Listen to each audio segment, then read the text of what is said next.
gootuuti wal barii.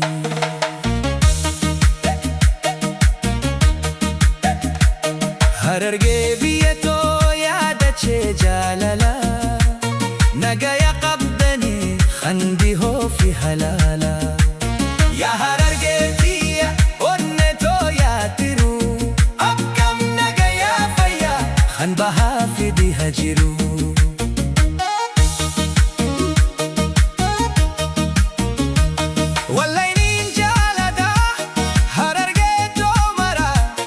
Osoon adda hin baasne handiraa fi dubaraa adda isin hin baasu gosaan isin qoode hundumaa Harargee dubbachuu barbaade.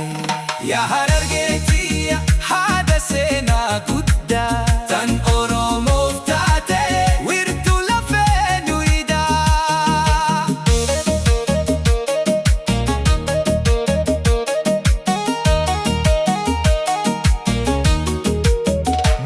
Hayyuu fi gootota madda weellistoota hundaatu simboonaa dhalli Oromoodha. Dachee seena qabeetti haadha gootota kumaa eenyutu si madaala ni caalta hundumaa. Biyya Bahar Waaree dachee Mahammad Zakir maddii qaroominaa Harargee ta'uu barii. Biyya sooressa jarra tanile mookiltu hundaa si jaalata ilmaan kan kee martu.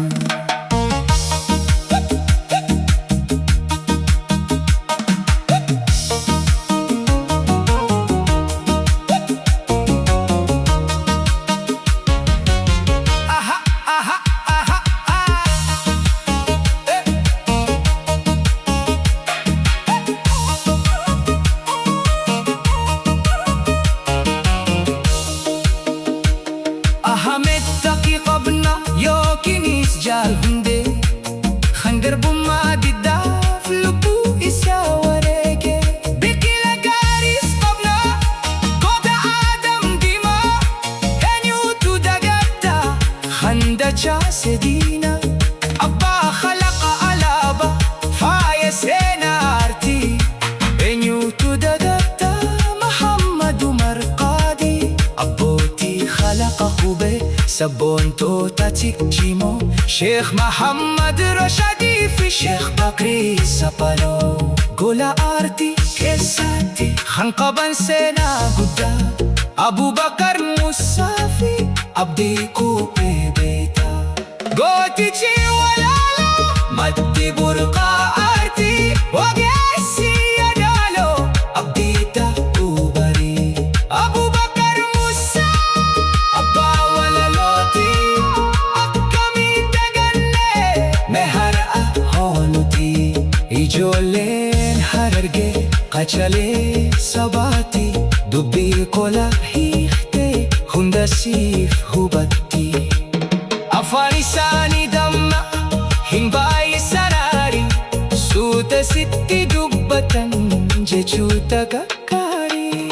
Hedduu galatooma obbolaa hookamoo hedduun isin jaalata hunduma keessan Oromoo koo.